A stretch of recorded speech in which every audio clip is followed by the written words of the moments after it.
మంగళగిరి తహసీల్దార్ కార్యాలయం వద్ద జూన్ 2వ తేదీన పట్టణాలలో 2 సెంట్లు, గ్రామాలలో 3 సెంట్లు స్థలం ఇచ్చి ఇంటి నిర్మాణంకు 5 లక్షల రూపాయలు ఇవ్వాలని డిమాండ్ చేస్తూ సిపిఐ ఆధ్వర్యాన ధర్నా నిర్వహించడం జరుగుతుందని సిపిఐ నియోజకవర్గ పట్టణ కార్యదర్శులు చిన్ని తిరుపతయ్య, అన్నవరపు ప్రభాకర్ తెలిపారు.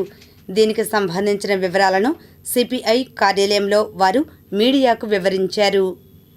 గత ప్రభుత్వం సెంటు భూమి ఇచ్చింది, అది కోర్టుకి వెళ్ళి అవన్నీ ఆ రోజు ఆగిరీషో ఆ యొక్క పట్టాలు కూడా రద్దు చేసినటువంటి దాఖలు కనపడుతుంది. అందుకోసం ఆ లబ్ధిదారులందరికీ వెంటనే 2 సెంట్లు ఇచ్చి 5 లక్షలు ఇచ్చి ఇల్లు కట్టడానికి ఇవ్వాలని చెప్పి సిపిఐ పైన డిమాండ్ చేస్తున్నాం. త్వరితగతిన పూర్తి చేయాలని, అదేవిధంగా సూపర్ 6 ఒక పింఛన్ ఇచ్చేసి ఈరోజు నిరుద్యోగ ఇచ్చారు. రైతు భరోసా లేదు, మహిళలకి 1500 ప్రతి మహిళకి ఇస్తాను 1500 లేదు, విధంగా తల్లికి 100 లేదు. ఈరోజు అవన్నీ కూడా అమలుపరచాలి.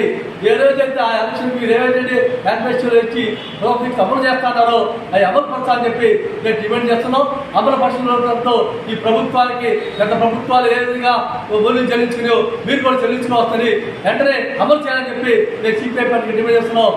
అదేవిధంగా జూన్ 2వ తారీఖు జరుగు మంగళగిరి కార్పొరేషన్ జరుగు ఈ యొక్క కార్యక్రమాన్ని లబ్ధిదారులందరూ పాల్గొని జయప్రదం చేస్తుందిగా ఈ సందర్భంగా గుర్తు చేస్తుంది.